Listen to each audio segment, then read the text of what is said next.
Good evening and welcome to the Four Lads Sunday Show.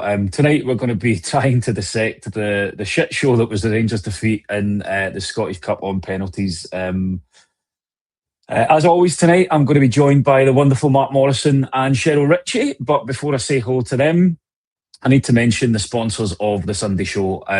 Local Dart Shop Online. John and the team have been the exclusive sponsors of the Sunday Show all season, and we really appreciate their support. Make sure you visit them on www.localdartshop.co.uk. It's your ultimate destination for all things darts, where passion meets excellence. Now, first up, Mr. Morrison, how are you feeling after that deflating result today? Well, after a 3.5 hour drive afterwards, I thought I'd calm down, but sadly not. I think for me, the frustrating part is we've played a weekend side 2 weeks in a row, Celtic side here, and we failed to deliver. And I think it goes back to that piece on, I seen Darry Rowe's press conference after where he was reflecting on mentality and saying that it's not about that. Well, I think it fucking is, given the shit that we've seen again today. And I think we've also got a lack of quality. We'll come more into that. But for me, just absolutely fuming in terms of when it comes to big moments, again, we failed to deliver. Yeah, it's hard to disagree with any of that, mate. I think, but hopefully the shining light of positivity, the one that only the queer of four lads. Cheryl, how are you tonight? I've got nothing left to give. They're going to kill me. They're going to kill us all at some point. Do you know, it's just it's dead frustrating. It really is. I think, like Mark said, that it's so disappointing 2 weeks in a row. It's really, really disappointing. Particularly, they were even worse than they were last week. That Celtic side that we faced, we know how weakened they were. It's just really, really hard going. Really hard going. It isn't half. It isn't half. And I don't think there's an easy way to kick this one off. So we may as well just pull the plaster straight off and get right into it. I think, you know, when we were last on together, you know, we did speak about the importance of getting 2 victories in these games, and ultimately we failed miserably. You know, we threw away a 2-goal lead in the league fixture, and while we dominated the game today, it was largely a match that lacked quality. You know, I think the lack of the quality in the final third has probably summed up our season in larger parts. Mark, you know, does the defeat today put the final nail in the coffin for the season under Danny, or do you think there's much left to play for? I know we've got the league, but is that a realistic shout now based on the form that we're hitting? I think for me, from a mentality, and I'm going to use this word quite a lot tonight, but I think for me, the run of games now, I think if we got a win, I think that momentum shifts in our favour. I think just for me, the manner how we've lost this in terms of the team we're playing today, you know, there was so much expectation at the start. I think given what happened last week in particular, where, you know, play as well as we did in the first 50 minutes to then throw that away, you know, there was a lot of pressure on today. And realistically, do I think we're still in the title race? I do, but my worry is can these players deliver 9 wins or as close to 9 wins between now and the end of the season? I don't think we can. And I think for me, come the next few weeks, and we've got a tough one again, come next Sunday away to St Mirren, and these are the games that have kind of hurt us. I know if we go back to the month of February itself, it was quite a crucial month given we were away to Hibs, Livingston and Motherwell. You know what I mean? And to take 3 points out of 9, you know, it's been absolutely damaging. Last weekend was a sore one. Today we also go into it as a cup tie. You know, winner was going to take all today no matter what. And we failed to deliver again. And that's my worry now, where I think we could do it, but I think the reality is, does this team have it in them to do it? I don't think they do. Yeah, and I think it's something that's probably going to be a common theme of discussion over the course of this evening tonight. I guess Cheryl will obviously pick apart the result in a wee bit more detail, but you know, for Danny and this team, it's another big game where we failed to get a result. And after last weekend, you know, there was murmurs of noise around the manager, and today, you know, those noises are only going to begin to grow louder.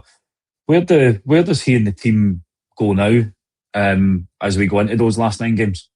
Well, I was actually arguing with our beloved Douglas today online. I understand. I think that there are questions that should be asked of him. I don't think we were discussing it before we came on, and I think Mark's right. I don't think today is on him necessarily. I think for me, the point that I made was within that squad, there is a nucleus that has seen off 3 or 4 managers. They habitually poop the bed when it comes to any big challenge. They every so often serve up a game like the game at Parkhead or that second half against Hearts, where you think, right, okay, we've maybe got something, there is a bit of quality about that team. But pretty much every single big task or big test that they come up against, they fail because they are weak. They have a very poor mentality, and a lot of them are bottlers. And I think the point I remember that Dougie made at one point was that, there's new players that are coming into this, but what we have, unfortunately, within the team is a kind of a mentality of weakness. It's all right to be second. You're coming into a squad where there's nobody there that's willing to grab the game. There's no leadership, and it's become okay that there's nobody. We were in New Edmiston House before the game today, and Bomber was on the stage, and he was brilliant. But we miss somebody like that. I know we're operating in different times, but there is nobody around the club that are willing to kind of grab people by the scruff of the neck, tell them what the team's about, tell them what the club's about, give it a wee bit of fight. We've seen that over the years. This is not just a this season or last season. The mentality is extremely poor. I understand why people are asking questions of Danny Rowe. He has inherited this mess, though. We know that he's done well, but we also know that there's things that he could have done better. We've spoken about that Motherwell game. But for me, unfortunately, I have no faith in their ability to consistently deliver. None of us would be surprised. Not one of us would be surprised next weekend if they go and get a draw in Paisley. Yeah, I think that's the thing, Mark, isn't it? Really, it's when Cheryl talks about leadership at the club. You look at players like Raskin, who, again, I thought today's game kind of really passed him by. And actually, if Dio hadn't have been on a yellow, I probably would have preferred to see Chukwani and Dio in the second half come out than Raskin, because I thought Chukwani made a big difference in that second half. But it's difficult when they're the example that these new players are looking at, and ultimately we do need to have a bit of a clear out. Now, we said in the summer it was always probably going to take 2, 3, 4 windows to get a lot of these players out of the club and to kind of get a fresh slate again. We've got to give a little bit of time for the manager as well, because it took, I know people are looking at Steven Gerrard as the man to come back in, but it took him 3 years to get to the point where we won a title. It's not going to happen overnight. We always knew that there was going to be an element of building in it. I guess it's really important that from now to the end of the season that we start to show a bit of better form.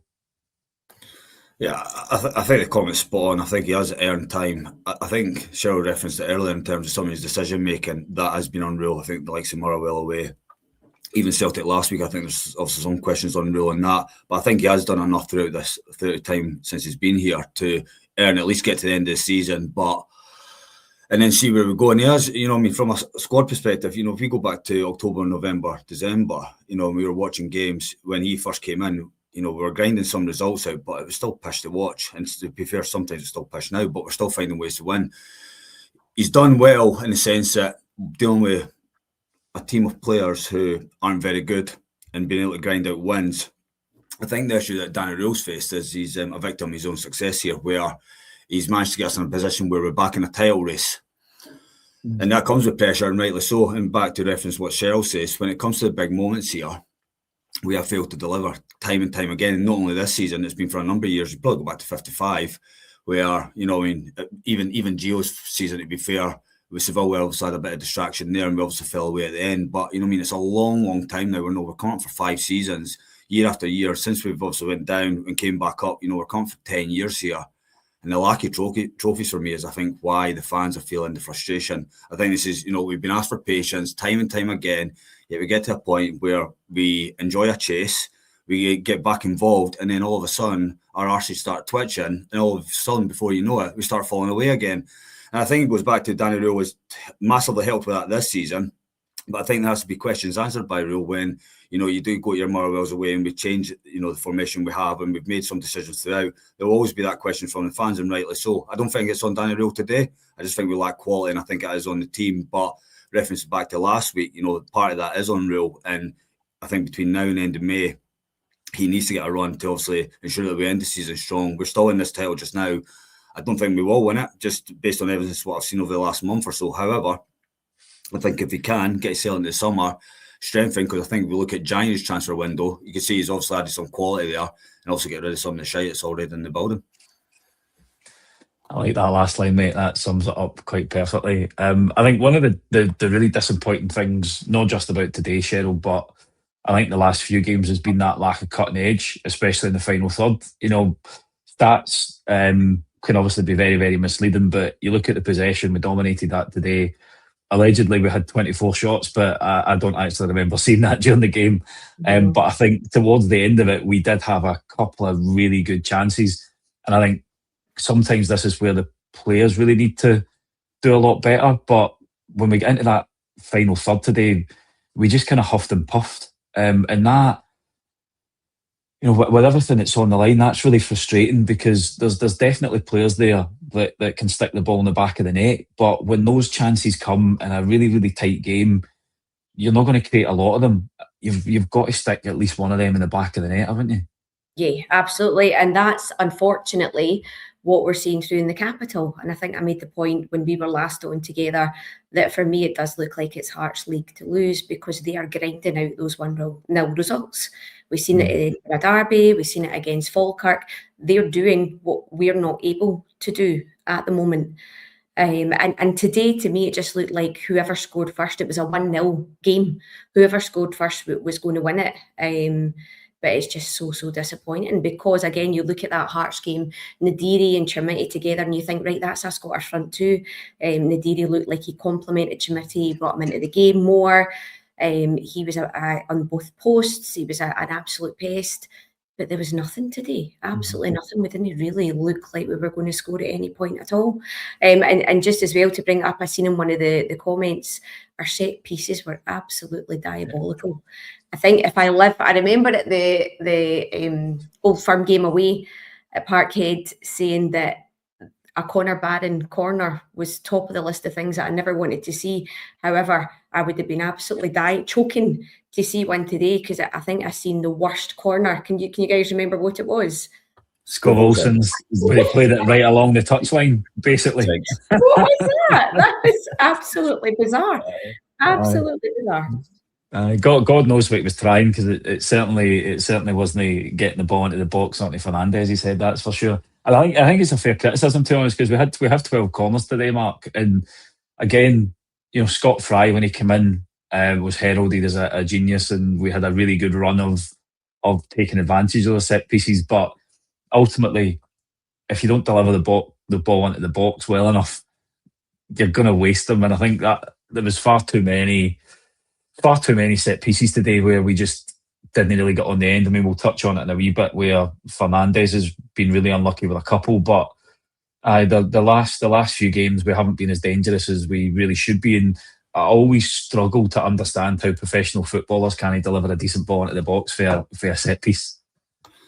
I think the mix for me today was either going into goalie's hands, we were clipping it in the box, keepers come collect, and they said couldn't beat the first man. How many times today were we in decent areas and weren't beating that first man? And as you said, I think to Scott Fry, in all fairness, I think if it wasn't for him a couple of months back, we wouldn't even be talking about the title race just now, because the amount of games we were watching where we were doing nothing in open play, all thanks to set pieces, we're managing to grind out results. But for a number of weeks now, I don't know what's going on. I can't remember the game. It was a Livingston game where we're just lumping it in time after time, just hoping Fernandez, whoever it may be, just gets on the end of it, just putting it into an area where, before we were taking it short, going around the corner, putting it into certain areas like Askers, etc. But now it's just, I don't know, it just seems a bit of desperation for me. And we're getting nothing from it. But, to Scott Olsen's corner, Jesus Christ, we're talking about spending £9 million, and I know we'll probably bring him up later on, but it's just moments like that where you think to yourself, what bloody chance have we got when we're doing moments like that? Aye, I mean, it is, and we'll jump into sadly having to talk about the game a wee bit before we ditch it and just talk about some random subjects. But to be fair, starting lineup, I think Cheryl was probably one that everybody wanted to see. You know, we were two up top with Nadiri and Chamiti. I think maybe a bit of a surprise, maybe not, given how badly he's played recently. Suter dropped out for Giga, so it was Butland, Sterling, Giga, Fernandez, and Romans as a back five. Raskin and Dio in the centre with Scov, Olsen, and Moore on the wings. From my own perspective, I was fairly happy with it. I felt Chukwani was probably really unlucky to miss out because I don't think he's done that much wrong since he's come into the team. What were your thoughts on the starting lineup? First of all, I was delighted that he dropped Suter. I thought, do you know what? I thought that was actually quite a big call because we've not really seen. Did Giga last play against Motherwell? Is that right? Did he play against Motherwell and then he was out? So we haven't. Yeah. I think that was Motherwell, but I was delighted with that because Suter was an absolute riot, and he has been for a wee while as well. I remember he came back against St Mirren and he looked like he'd lost a bit of weight, and he was actually great when he came on, but since then he's been exceptionally poor. And I think it was Davy that showed up a stat that he's been involved in most of the goals that we've conceded. So no, I thought that was quite a big call, but I was delighted that Danny Rule made it. The only thing, like you guys, I was a wee bit kind of dubious about Chukwani not starting because he played so well, and Diomande had no impact when he came on last Sunday afternoon. But the only thing I thought is maybe he was going to keep Chukwani, bring him on at halftime, which he did. But I think part of the reason he did that was because Diomande got that absolutely ridiculous booking. What was it, 1 minute and 50 seconds in? And then that was his first half kind of curtailed. He didn't really offer that much. But again, he's another one you cannot rely on. We see wee flashes here and there of Diomande of what we've seen that the second half at Parkhead of what he's able to produce. He changed the game that afternoon, but since then he's been exceptionally poor, and I think hit his card. And I know I'm seeing in the comments there was absolute inconsistencies in terms of the fouls. It was ridiculous, but his foul was a foul. It was a booking. It was early doors, and it meant that the rest of the half was a non-event for him. And quite rightly, Chukwani came on, and I thought he was pretty decent in the second half. Yeah, absolutely. And talking about game changers, we'll talk about John Suter a little bit later on and how he changed the game, but not in a good way, unfortunately. I guess, Mark, last comment on the starting lineup, mate. Any major surprises in that for you? Was there anything you'd like to see done differently? Was the shape right for you? I think we had to go the same as last week, given the impact we had in that first half. I think, given when we did go one up top and just the change in the second half and the capitulation, I think it was right to start the two. The only thing is, Giga, to be fair, I've questioned him a couple of times, and both times I have. The Marwell away, I thought he was exceptional, and today I thought he was absolutely brilliant. In all fairness, and you know what, he has came in for a bit of criticism. I think back to earlier season form, but since he's came back to African Cup of Nations, I think he's been excellent when he's came in. I think the only thing I was worried about is I think Stevie referenced it earlier in the week in terms of that semi-final when he played at Hampden. He was quite nervous at that point. That was probably my only worry today, but given how Suter's been, you know what I mean, it's kind of one of these, isn't it? But Giga, in all fairness, I thought played really, really well. And Diomande, I think, in all fairness, he does enjoy these bigger games, but to Cheryl's point, I think he was impacted by that booking as early as what he was. However, I thought he'd done all right throughout the half. But I think the booking definitely played a part in terms of how he goes about his game in terms of that dirty side where, you know, as soon as he's got that booking, then it's going to also nullify what he wants to do for the rest of the half. But surprises, really not for me. I think given how last week went, I think there was a couple of changes to be made. Given how Suter's been, I'm not surprised. And given I know where you were sitting in the stadium, mate, I'll come to you when we talk about the action in the first half, which, to be honest, there wasn't much. I think the only thing that I can remember is the first contentious issue was the Chamiti shot. We'll get blocked by Trusty. Now, initially, I was absolutely screaming handball, thought it was a penalty.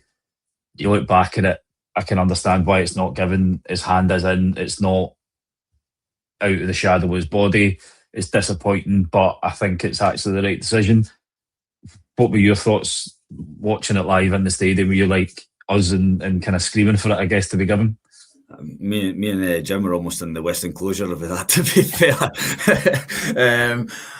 When I seen it live, I obviously I've not watched any of this back. However, when I did see it at the time, I did think it was a handball. I did get told at half time that if it was given, it would have been a bit harsh. But I've not seen it back since. But at the time, I did think it looked like his arm was a little bit away from his body.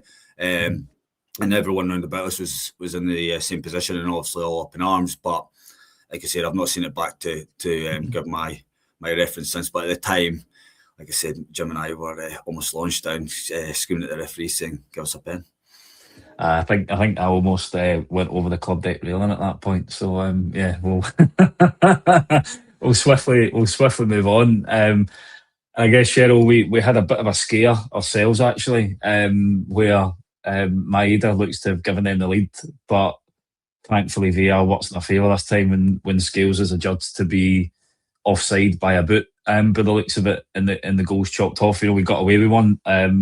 Don't think we actually defended that set piece that well, and it was probably a wee warning sign to us that we're going to need to be on our game for that.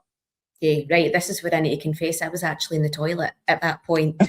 So I had a 10-year-old with a weak bladder that had to do an emergency trip to the toilet, and we heard the shout when we were in the toilet. So we opened out the main toilet door, and obviously it wasn't a particularly loud shout, so we knew it was them.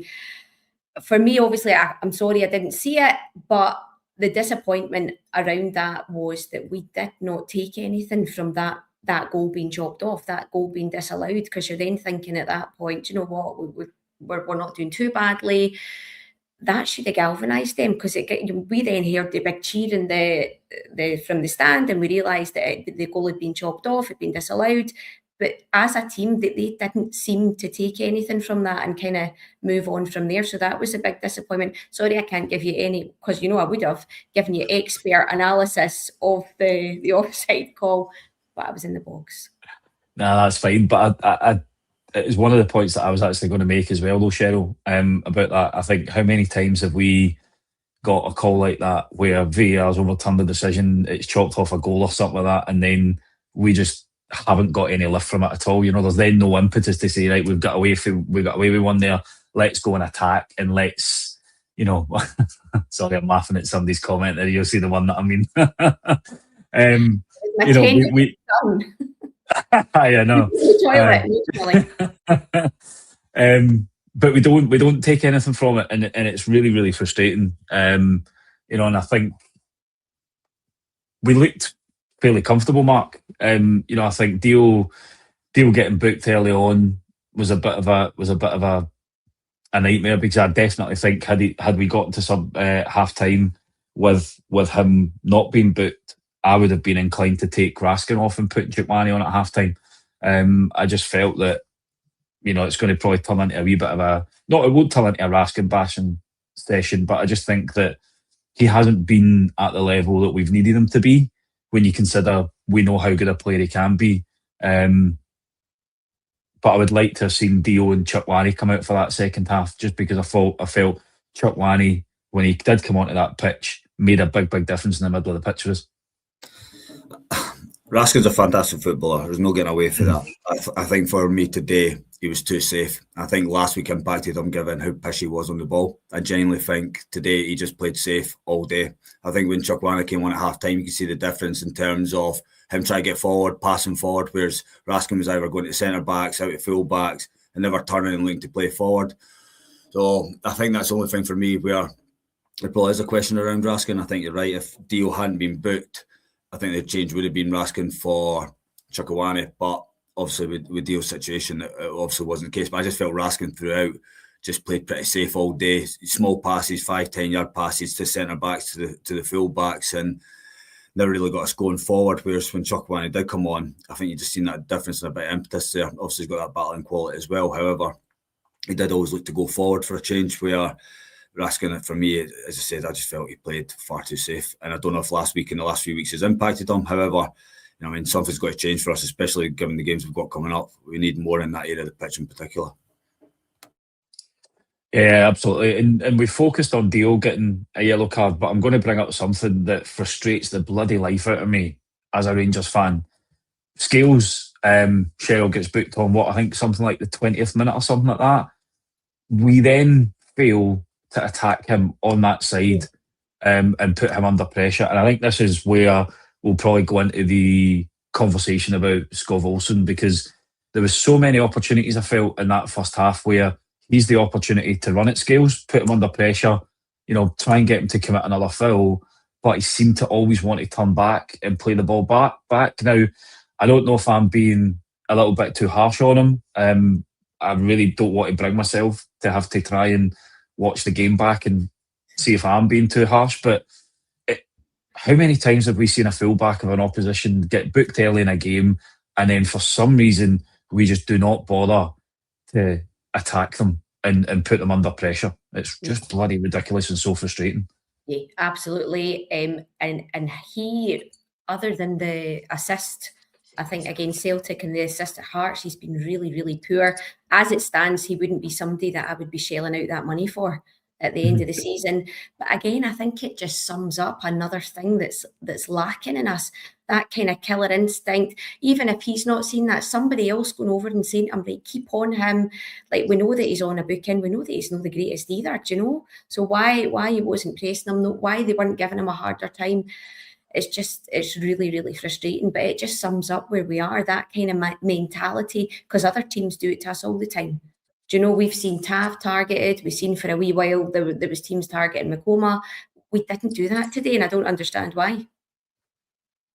Yeah, and this is obviously going to be the debate, Mark, isn't it? We've got an option to buy Scott Olsen, and I think one of the things that we were all really excited by when he first signed was the form that he showed at Bruges.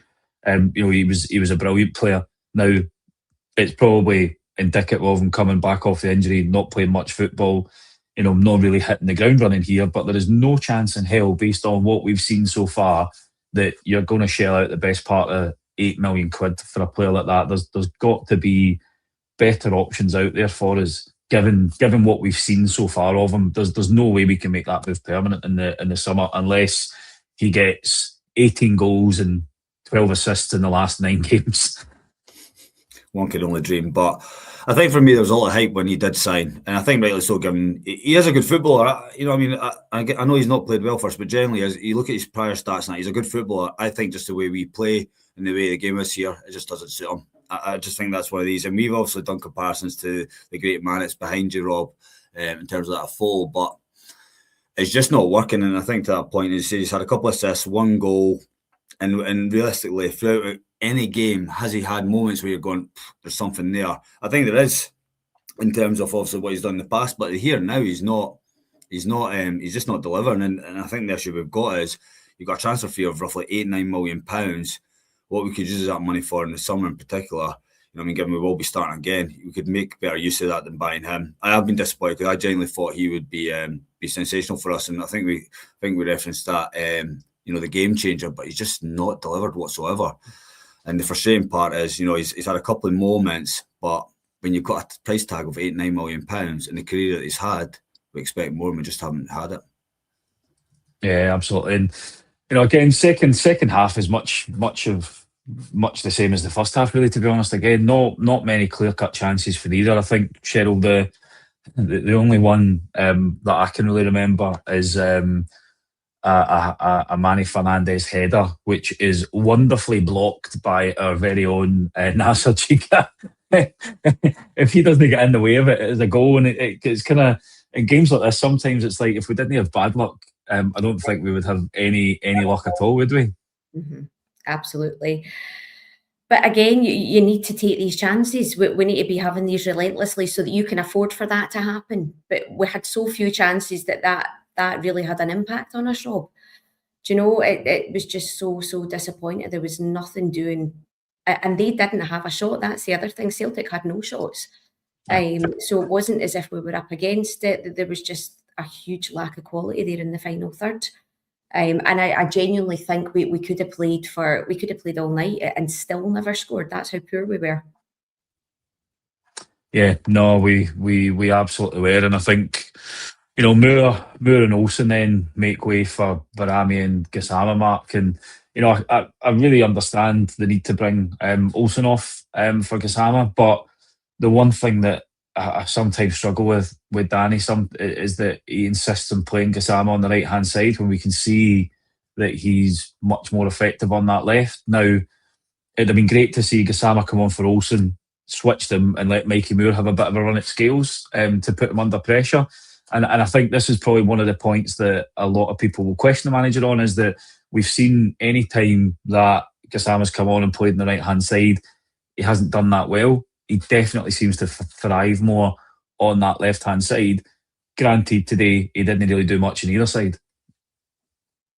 Yeah, I said Rule didn't do too much wrong today, but I think that was one he definitely got wrong, because I get why he's put Gassama on the right in terms of up against Scales, but he didn't do much in terms of pressing Scales. However, you can see the impact he has when he does play on the left, and he had a moment towards the end of the 90, didn't he, where they actually did switch. I think Gassama got the ball and went on a run, and I think he played in Chermita, if I remember rightly, and the shot got blocked. That was his only one moment, and it was when he was actually playing on the left, not the right.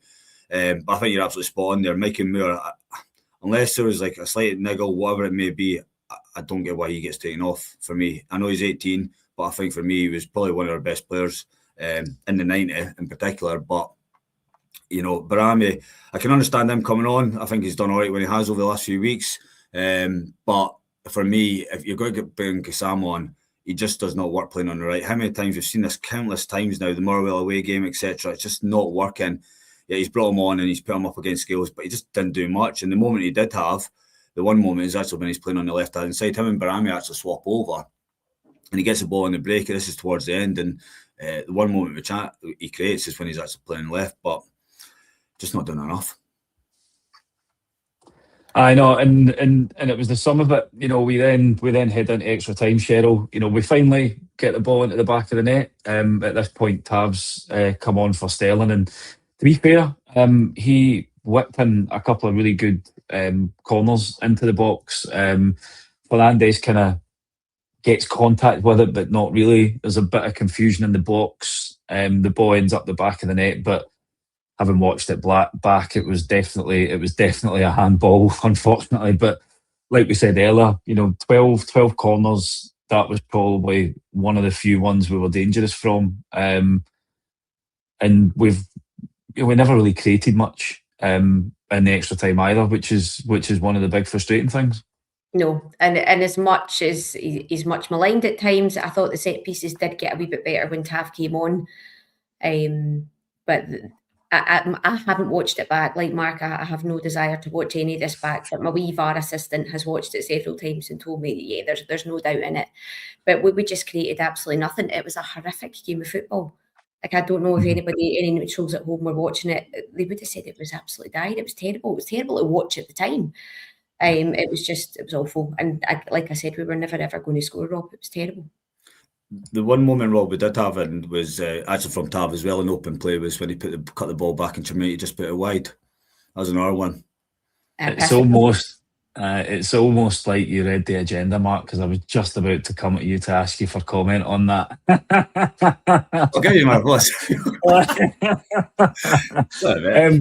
No, it's fine, mate, because it's a great point. It's a great lead into the point, because in games like this, you're maybe only going to have one or two really good chances to get the ball in the back of the net, and I think this is probably the frustration with Chermita. You know, one of the guys that was sitting with us today, Davey, said the exact same thing, that Chermita scores worldies, but he doesn't score a goal like Chris Boyd. And it's a really good point, actually, because sometimes you just want your striker to be in that 6-yard box and, you know, having a nice easy tap into the back of the net. And that chance towards the end, you know, I think it's right at the death of injury time, actually, and it just goes past the post. You've really got to be able to put that in the back of the net, haven't you? I think for me, that's the difference between Rangers winning titles back in the day and where we are today. You know, Chermita, as you said, some of his goals have been nothing short of sensational, but to win titles, you know what I mean, it's the messy, the ugly goals that sometimes, and to be fair, moments like that, it comes across him. He's got good movement, to be fair, as well. Tav's obviously broken up the line, putting a decent ball. And like you said, sometimes these are the moments that make or break games. And, you know what I mean, I think too often this season, when it's been big moments with Chermita as well, just not delivered for me. Yeah, which leaves us then. I don't really want to talk about this heading into penalties, and I guess Cheryl, come to you first. Given that you're the one that's going to be dead positive and keep us upbeat and stuff tonight. But Tav ultimately is the first man up, and usually you can rely on him in pressure moments like that. But tonight, unfortunately, he was the one that set the tone, I think, for the penalties, unfortunately for us. It really did, didn't it? And do you know what? 99 times out of 100, he scores that penalty, and Jack Butland probably saves a couple of them as well. But you could tell by that point that was just the way that it was going to go. I don't know. I have no idea why Gassama volunteered himself, because even as he was walking up, you could tell he's bang out of confidence just now. He's not playing particularly well. So why he put himself forward for that? Because I don't know about you guys, but as he was walking up, I actually said to my son, I think he's missing this.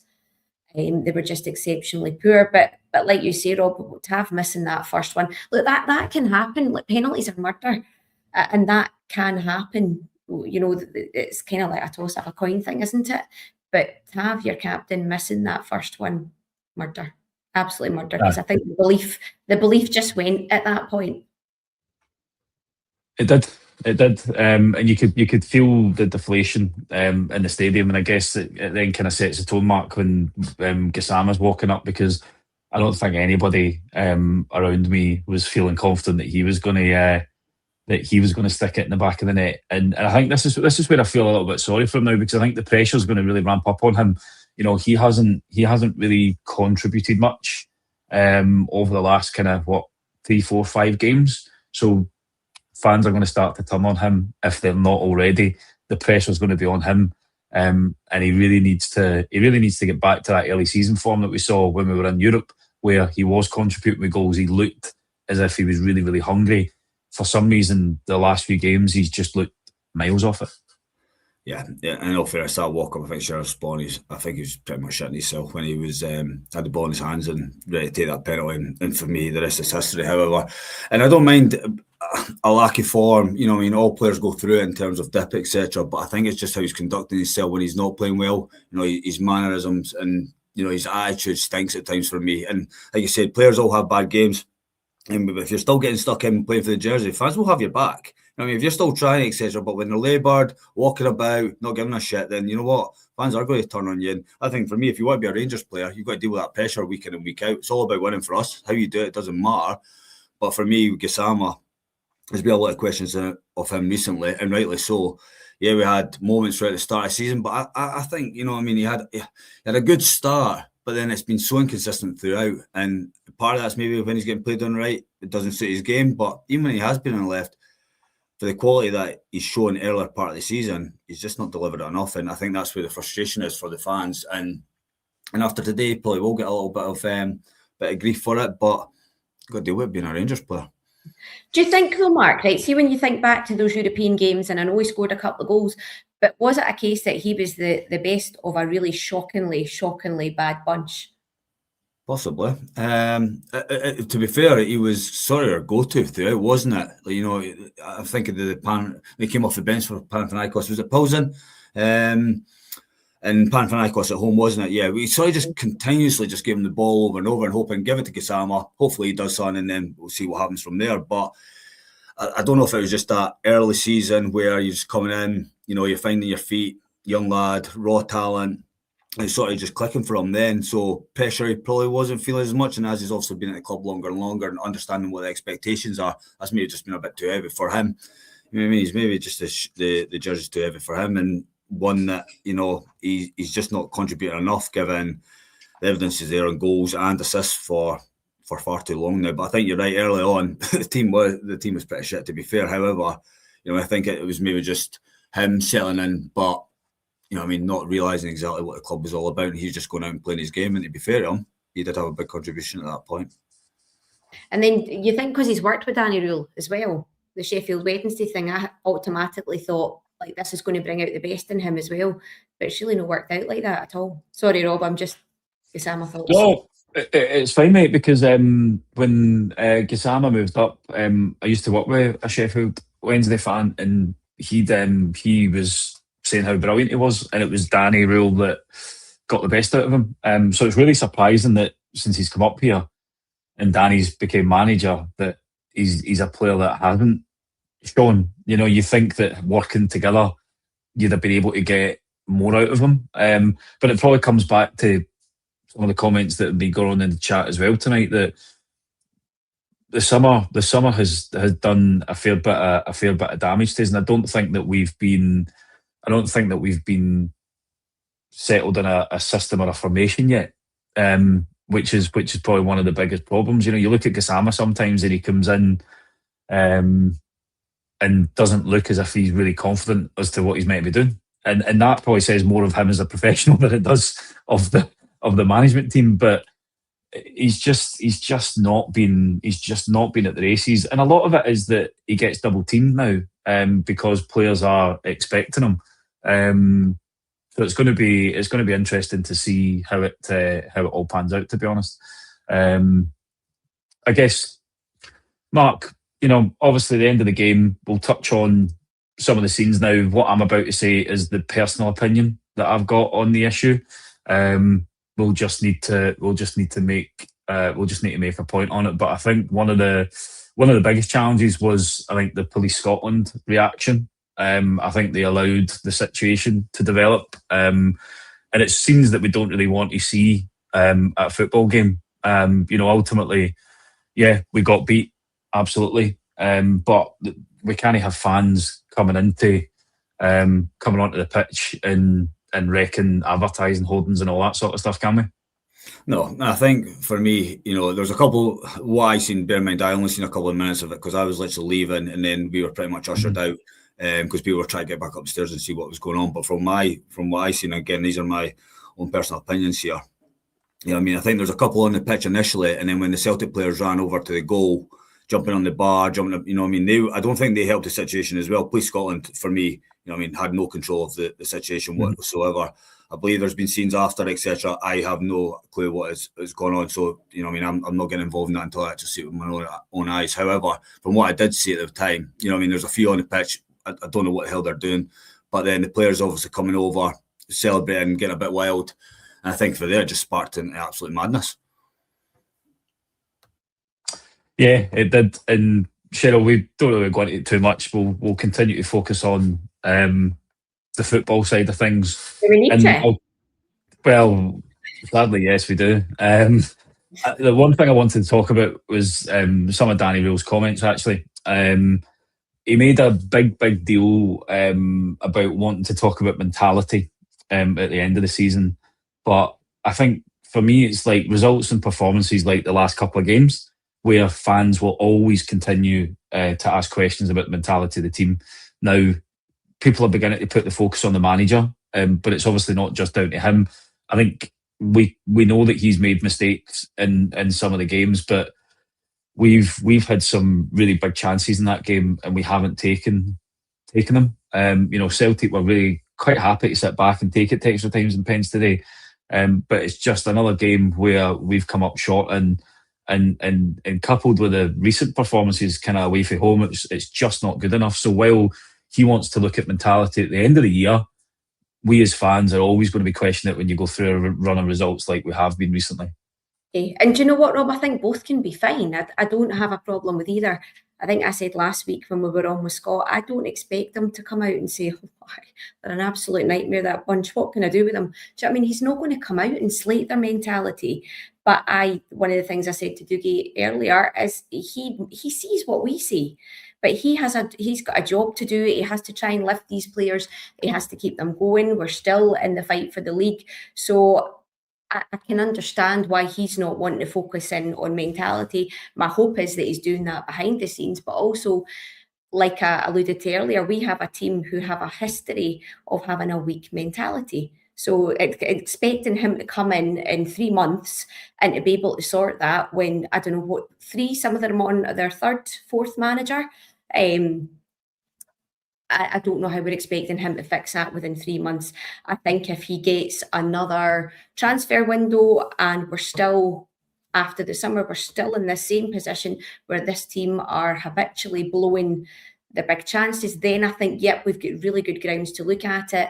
But I think we're being a wee bit unrealistic, expecting him to call out their mentality when we're still fighting for the league, and he still needs to try and lift them, and he needs to try and lift us as well.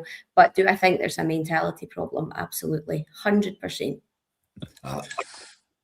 I'll just come on that. To be fair, I think you're absolutely spot on there, Sharon. I think some of his language, he was quite clever in terms of what he was saying in the press conference today. He wasn't pretty much saying they were shit in terms of lack of quality in the final third, but he kind of worded it way around it where we're kind of lacking in that space. But I think for me, the challenge will always be about mentality when we are not winning trophies. It'll always come down to that. This will never go away until we start winning shiny things again. It's just the way it is. Fans, you know what I mean? I made a reference to earlier in terms of how long we've gone through the lack of success now. I think the problem we've got is we're living on legacy now. And it's quite sad to say, but, you know, we're talking now, what, a club 15, 16 years ago, we were winning pretty much everything. And now we don't. And we're still living on that legacy. And there'll always be that expectation from the fans. And rightly so, we pay good money. We travel all around from the country to watch our team. You know what I mean? And we absolutely love the club. I think for me, though, Danny Rule today, when he was saying about the mentality, I think he was asking maybe about 3 or 4 times, and he got a little bit of a, you can see his back was up, and I think with the third one about mentality, mentality again. But you know what? That will not go away, and rightly so, until we start winning things. And you know, I mean, he's got. I think for me, he's got a big 2 months now. I think if we finish 4th or 3rd and run badly, I think it'll end well with him. I think you're right though, Cheryl. I think if we have a good run, he gets a summer window in ahead of him. I think you can see he can add definitely quality in terms of who we brought in January. Scott Olsen's probably one that maybe is up for debate, but I don't think he'll sign. But you know, so you could say that there's an eye for a player. However, I think the next 2 months is going to be absolutely crucial for him, given if we end badly and finish 4th or miles off in 3rd between 2nd and 1st, I think the fans will have had enough, which will not be good for Danny. Yeah, and I guess the last point that I'll ask you both for a bit of comment on now is where it leaves us. You know, the goodwill I think that the team and Danny built up by dragging ourselves back into a title race has kind of slowly ebbed away over the last few weeks after that run of disappointing results. But I guess, Cheryl, I'll come to you first. What do they need to do over the next 4 games before the split? Grow a set. There you go. Problem solved. No, really, it's really difficult because, like I said earlier, it wouldn't surprise me if we go to Paisley next weekend and we get a draw, because that's what. But again, they do have this habit at times of actually there is quality in there, and that's the frustrating thing about them. They can show that from time to time, but it's just that consistency. I think the Motherwell result of the weekend has done us a huge favour. That's gone in our favour. Now you're looking at Motherwell, I guess, as just the ones that can kind of put the spoilers in there against Hearts and against Celtic as well. For me, I wouldn't have them going anywhere at the moment. What do we need to do? We need to try and grind out these results. It's really difficult, really, really difficult for Danny Rule to be able to lift them, to be able to lift us as well. But there is unfortunately, there's no margin for any kind of error, and we are relying on other teams helping us out. That we've got ourselves, after getting ourselves in a really good position, we're now relying on other teams slipping up. And my worry is that we don't have that within us to not have slip-ups ourselves. There might be, I would imagine, maybe Celtic will get the odd draw. Hearts, I can't see it as much, but even if they do slip up, could you think that we would be doing the same? We can't. We don't have that consistency. Yeah, Mark, final word to you, mate. Be positive. Well, 4 weeks ago, if I remember rightly, we done the pod and said, what do we expect for the next 4 games? I think I said 12 points in the cup and whatever else, and look what the hell that got us. So I think for me, we need to go back to basics. And if we go back to where we were December, January, there's a little bit of pressure on in terms of we're still in this title race. And there's probably the expectation, not so much from the outside of we will win it. And I think Cheryl's right. Do I see Hearts dropping many points? Probably not. I think they're just finding a way, grinding out results. How many 1-0s they had this season? And then for us to go on a run, even if they can afford two losses for us to then just catch and be on the same points. I think the only thing for us is obviously they've got to play us. and they've got to play Celtic as well. So there's potential points dropped there. My only worry is it's obviously at Tynecastle for us, and we also have to go to Parkhead, and we'll be playing Motherwell in the split as well. So I think it's a difficult task, but I think we just need to go back to basics and just take it a game at a time. But I've got to be honest here, my trust of these players is dwindling. And that comment there, I couldn't remember who that was from there in terms of this promising each other 9 games and stuff like that. Fuck me, man. I think we should be, you know what I mean? We should be in each other's faces after games. I just don't get it. Like, we talk about the world nowadays, but dressing rooms for me, like, I go back to when I was playing. I mean, I wasn't like top level professional or anything, but we used to be in each other's faces and fighting and stuff if things weren't going our way. Like, I don't get it. I think we're all too nice in that dressing room, and people should be. It goes back to that leadership group, doesn't it? Where you've got Tav, Suter, Butland, and Raskin. Fuck me, man. That's where we are. And I think we just need more men just to literally grab, Cheryl's right, grow a set and fucking get in each other's faces and kick each other on from here till the end of the season. But I think it's a big ask. It is indeed. But all we can do is hope that the players can grow a set, as you said, Cheryl. I think that's the final thought that we should have. Mark, appreciate you coming on, mate. Thank you. It's always difficult when we've had a result like today to come on and do a pod. No, thanks for having me. It's been a long day, a lot of travelling, and also not getting the result we wanted. So I'm going to get myself a glass of milk and I'm going to my bed. A glass of milk. Classic. I'm sure my age here. Cheryl, as always, thank you very much. Do you know what, gents? If nothing else, we've had a wee tiny bit of a laugh, and it's been a wee bit of therapy as well. So thank you very much for having me. Absolutely. Thank you very much. Now, before we finish, I need to say another massive thank you to our Sunday show main sponsor, the local dart shop online, for supporting us this season. I need to also give a massive thanks to all the sponsors of Four Lads. That's Rhino Express, Clyde View Fire Protection and Joinery, Athol Industrial Solutions, CSD Air Conditioning and Candid, as well as our partners over at Black Rooster and Art of Gold. All that's left for me to do now is to thank all of you for tuning in to watch live or listen back via your normal pod sources. We really do appreciate the support that you've shown us and hope that you can continue to share the pod online.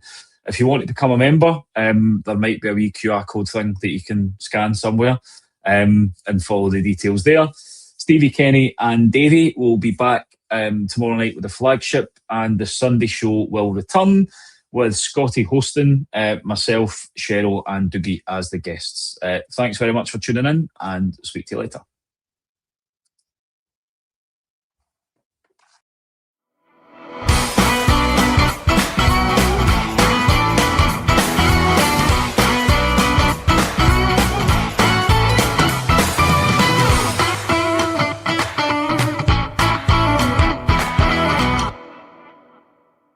The Four Lads podcast is sponsored by Rhino Express, Clyde View Joinery, Athol Industrial Solutions Limited and CSD Air Conditioning in partnership with Black Rooster and Art of Gold.